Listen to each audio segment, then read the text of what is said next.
La loi du bonnet. Bonjour, je me pose une question. Faut-il devenir un gros bonnet pour avoir une grosse tête? Aussitôt mon sujet posé et ma position établie, je me suis penché sur la réciproque que je viens d'énoncer. Partir d'un problème de sein était mon dessein, ce qui fait que je n'eus aucun mal à plonger dans ma problématique en mâle hétérosexuel que j'étais. Excusez-moi de faire mon coming out, dont vous vous moquez totalement, j'aime les femmes. Seulement le sujet était vraiment, faut-il avoir une grosse tête pour devenir un gros bonnet? Nettement moins glamour. Alors, bifurquons un instant. Dans une société où l'archétype de la beauté féminine se situe aussi au niveau de la poitrine, on comprend pourquoi les femmes moins bien dotées de cet artifice sont enclines à courber les épaules, à être moins sûres d'elles. Par conséquent, il faut devenir un gros bonnet pour avoir une grosse tête. Car il faut les voir, ces bonnets s'exhiber fièrement, remplissant leurs wonder-bras. Certaines ne se demandent pas comment se remplir la tête, qu'elles ont aussi grosses que leurs seins dans leur orgueil mammaire. Je ferai remarquer qu'au moins dans le cas du balconnet, il faut avoir la grosse tête pour devenir un gros bonnet. En effet, pour les dames qui se sentiraient défavorisées sur l'attribution qui fut la leur, cette attribution n'en sera que bien meilleure si vous vous redressez. Confiante, vous bomberez le torse et vous vous direz qu'au moins vous aurez le moyen que les hommes vous regardent dans les yeux. Que mon cher contradicteur ne se frotte pas les mains. Cet argument humoristique est cadeau pour l'introduction. Quittons ces seins qui nous ont dégrossi le sujet. Tant que j'y suis dans la facilité, je jette celle-ci. Il est évident qu'il faut avoir une grosse tête pour devenir un gros bonnet. Sinon celui-ci reste petit. Nous avons bien ri, l'ami. Je jouais juste de ma moulette. À l'avenir, je placerai mes banderilles. Si vous n'aimez pas la corrida, vous apprécierez le style. D'autant que je suis dans le rôle du taureau, celui qui fonce en premier. Vous venez donc assister à une corrida, où le toréador se fait voler ses outils pour se faire embrocher. Lui aussi est une grosse tête, asseyant sa supériorité sur l'animal et devenant un gros bonnet, en plus d'un grand bennet. Le gros bonnet n'est porté que par des grosses têtes. Il y a la première et la plus légitime, dont on oublie l'existence, qui est la tête de l'être savant. Une grosse tête est aussi cela, ce que l'on tente à ignorer. Vous connaissez bien la deuxième grosse tête. Vous le voyez tous les jours dans la tête d'un patriote, de cet homme mieux que les autres, parce qu'il est né quelque part. C'est déjà un hasard pour celui qui est né. De là en être prétentieux. La dernière grosse tête est celle de celui qui a la gueule de bois, et même avec ce qui ne vous paraîtrait pas évident. Je parviendrai aux grandes dames de mon adversaire à montrer que grosse tête aboutit à gros bonnet. Le gros bonnet n'est porté que par des grosses têtes ou des poitrines opulentes, mais ce n'est plus le sujet. J'entends les petites gens me dire que ces gros bonnets, au lieu d'avoir la grosse tête, il ferait mieux de dégonfler leurs chevilles. Je leur répondrai. J'entends la moralité, m'exhorter à l'humilité. Je la contredirai. Enfin, oui, il n'y a vraiment pas de quoi que je le demande, donc ne vous trompez pas. C'est le verbe ouïr. Passe encore les seins. Je ne compte pas mettre ma grosse tête dans mon gros bonnet pour mes jeux de mots grossiers de grand bonnet.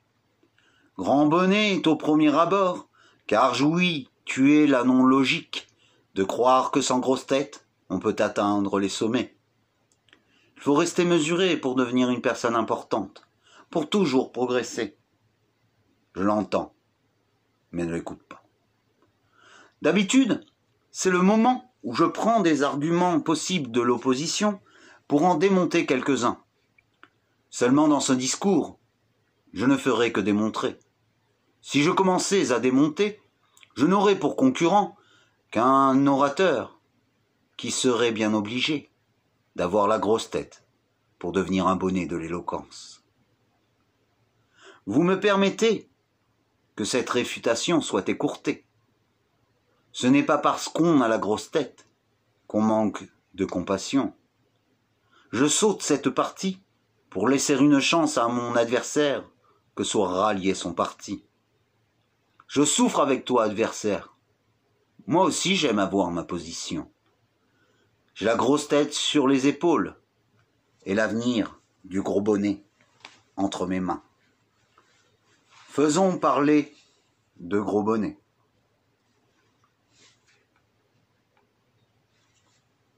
Tu parles de moi?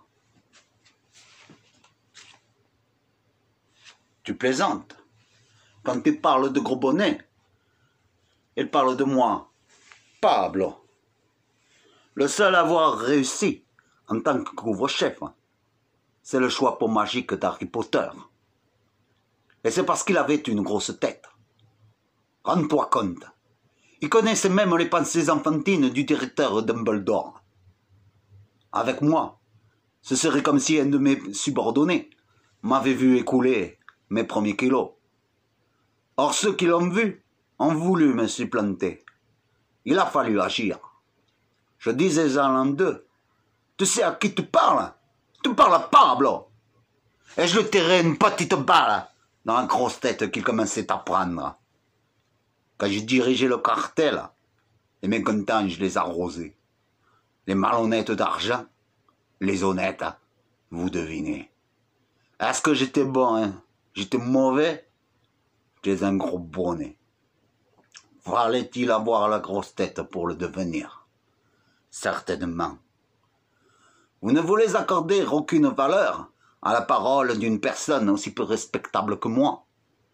Peu respectable certes, mais importante. Donc habilité à parler de ce sujet. Vous ne parlez pas de respectabilité ici. Vous parlez d'aura. Quel que soit le milieu, faut avoir la grosse tête. Chez nous, faut croire qu'on est un caïd pour en atteindre le statut. Que ce soit dans le criminel ou le légal, il n'y a qu'en croyant en vous que vous y arriverez. J'arrête de parler bientôt, sinon plus personne ne m'achètera ma cocaïne pour pouvoir briller.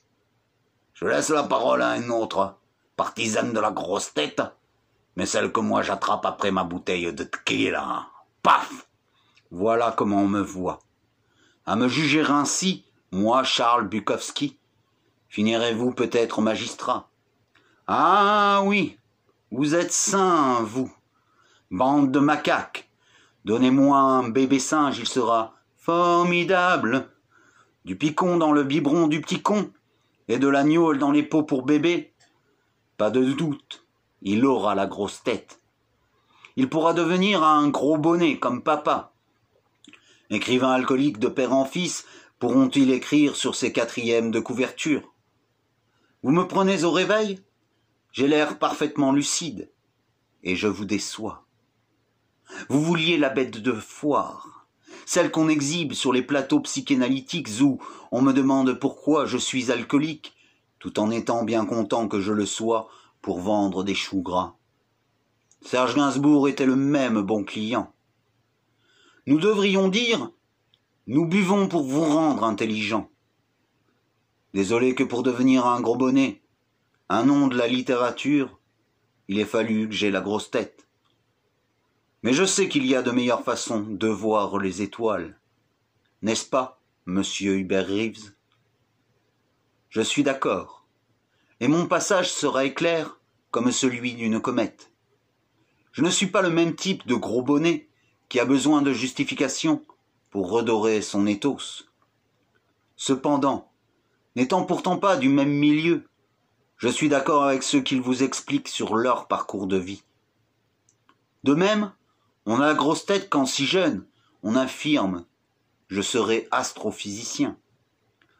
Il faut l'avoir pour se dire qu'on réussira à apprendre ce que finalement on a réussi à apprendre, pour devenir un gros bonnet dans son domaine.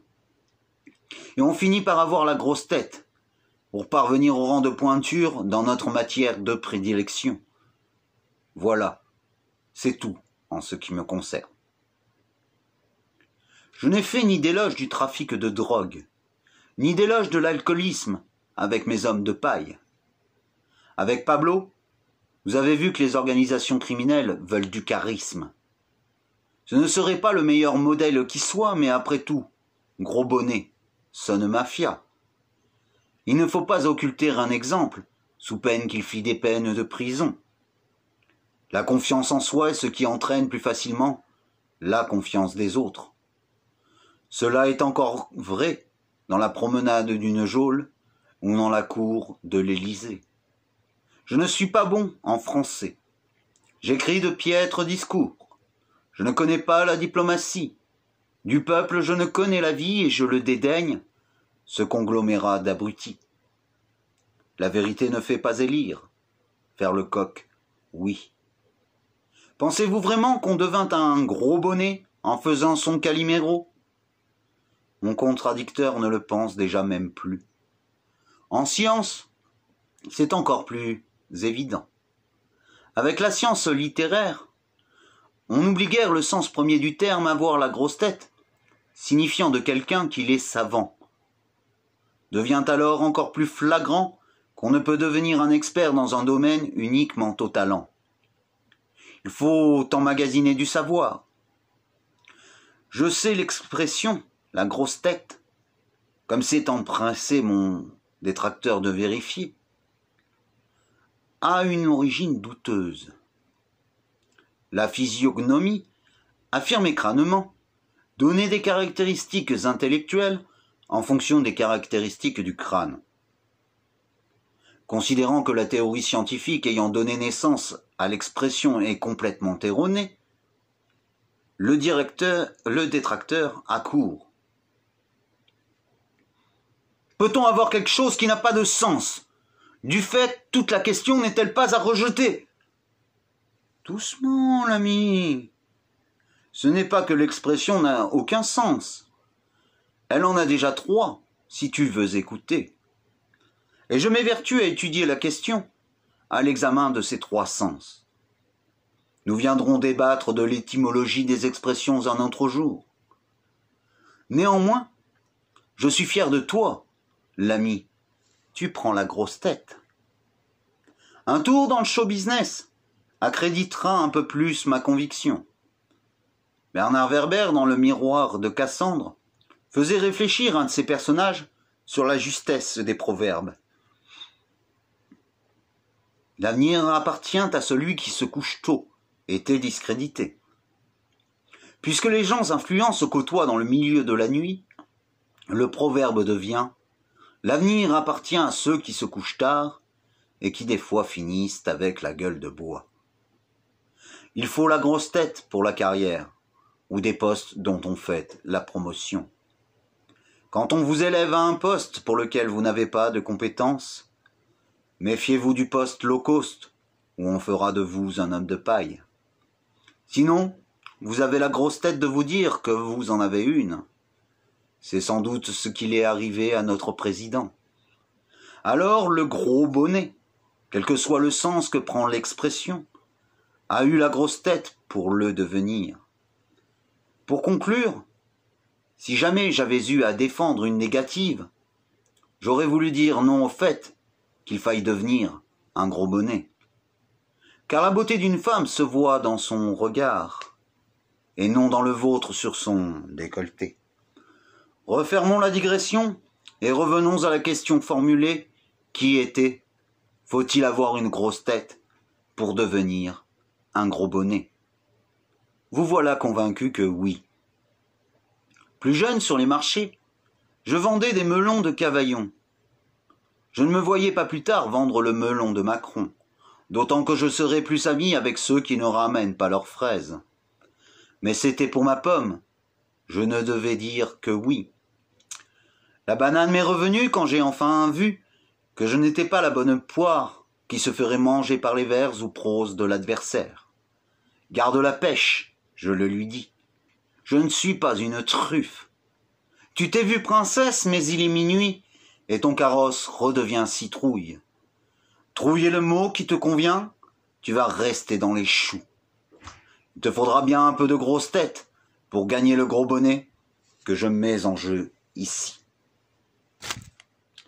Je n'ai pas peur d'avoir froid aux oreilles en repartant. Tu te figes, tu perds la figue car je te presse comme un citron. On ne croira pas tes salades. La carotte de la victoire te piquera comme les orties. Avec ma conclusion, tu as ta dose journalière de fruits et légumes. Il te faut des vitamines. Je te vois blême. Je pourrais croire que tu es un légume à rajouter à ma liste. Maintenant suffit cette soupe de légumes et salade de fruits. La négative t'eût été plus favorable si le sujet t'avait posé. Une grosse tête suffit-elle pour devenir un gros bonnet?